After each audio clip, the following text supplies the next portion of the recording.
For 22 and a half years, I served in the United States Army. During my tenure, I was on many occasions asked to serve as the official, unofficial UFO consultant dealing with UFO matters in the areas of my assignment.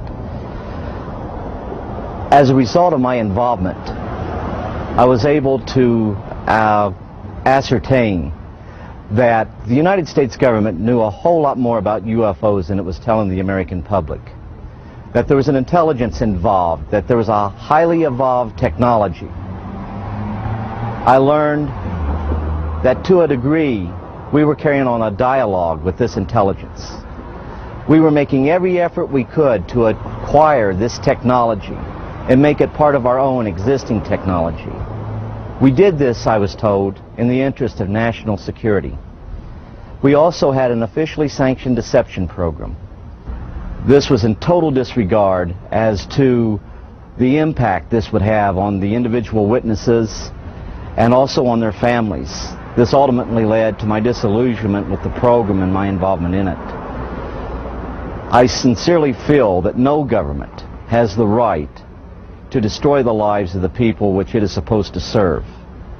While I was in the military and I got to the point where I was no longer interested in trying to be part of the program and actually was going against the program, and I started to be very open and talking about what was going on. This resulted in every effort being made to try to destroy my military career. I was threatened and they even tried to force my military retirement, or I could face possible court-martial. These actions failed, of course, as you know. At one point, I even had an individual come up to me, point a gun at my head, and inform me we could have a training accident, and this would end this foolishness once and for all. I firmly believe that those of us that served in a capacity of the U.S. government in some form or fashion, and who were exposed to the truth, we have a moral obligation to the UFO witnesses, the real victims of the UFO phenomena, to expose once and for all this policy and to reveal the truth, and that is, we are not alone in the universe. Robert Dean has a list of credentials a mile long. He served 4 years from 1963 to 1967 at Supreme Headquarters Allied Powers, Europe, the military arm of NATO. He was an intelligence analyst with a cosmic top-secret clearance. Well, Don, it began for me in 1963 when I was assigned to the Supreme Headquarters Allied Powers in Europe. I arrived in the summer of '63 and I was assigned to the Operations Division. I was further assigned to what we call SHOC, the War Room, the Supreme Headquarters Operations Center. And at that time I was given a cosmic top-secret clearance, which was and still is the highest level of security access that NATO has. When I was assigned to the War Room, I learned that a study had been initiated in 1961, and everybody was talking about it. They were gossiping about it. And the subject was UFOs, and that intrigued me a bit. When that study was concluded in 1964 and it was published, and I was still working in the War Room at that time, I had access to this document. I had a chance to read it. And having been exposed to it, I must tell you honestly that my life has never ever quite been the same.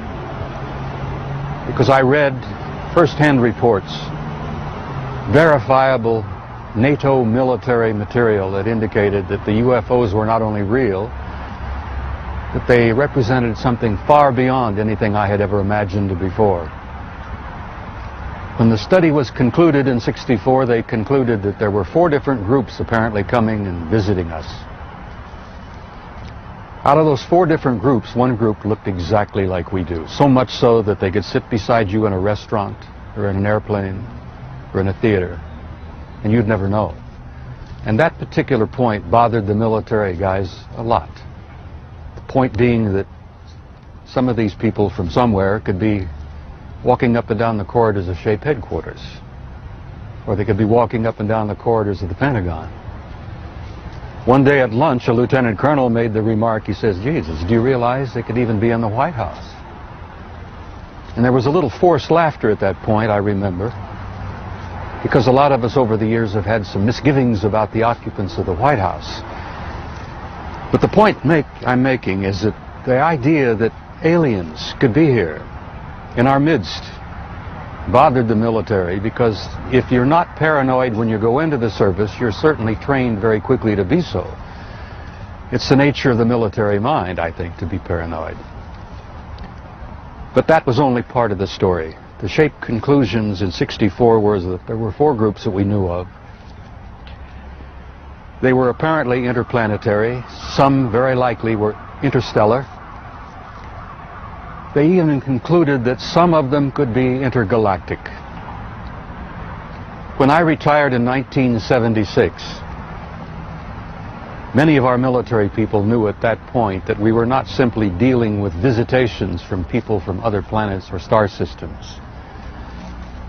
They had concluded by '76 that some of these visitors very well might be multidimensional in their source.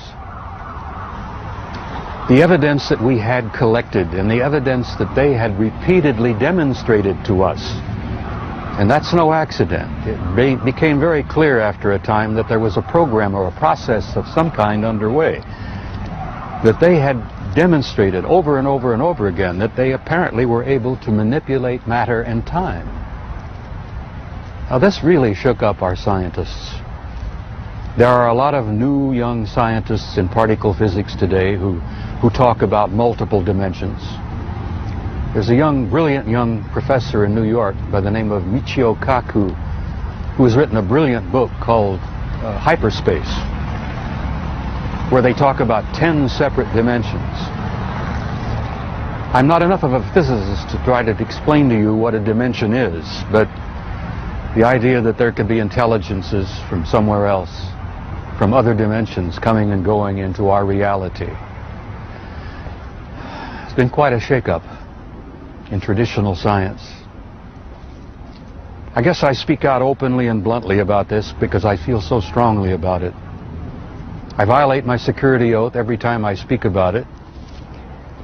I do it intentionally, and I do it on purpose, because I feel so strongly that the American people not only have a right to know the truth, but they have a need to know the truth. The truth, Don, apparently is simply this, that we're not alone, we've never been alone. We are apparently part of an infinite universe filled with intelligent life. I find that exciting. It doesn't frighten me. The SHAPE study concluded in '64 that if they, whoever they were malevolent or hostile, that they could have taken this planet and cleaned it up and eliminated us, turned us into dog food or whatever, a long, long time ago. That the historical evidence indicates that they've been with us a long time, and I've concluded that we had what I like to call an intimate interrelationship with at least one of those groups. The group that looks exactly like we do. And that point is, I don't like the word alien. I don't think the term alien is appropriate at all here. I like to refer to them as family. We're related to them. I think they had a hand in our being here. And I think the time has come where we're about to meet our extended family. It's going to be very soon. And the people are not ready. And one of the reasons I do speak out so bluntly and so openly is if in some small way I can help people get prepared for this. Because I believe that this reality, once we have accepted it and understood it and gone beyond the fear, will bring about an expansion of consciousness in the human race that will truly help us and prepare us to go out there and take our rightful place in that infinite community of life.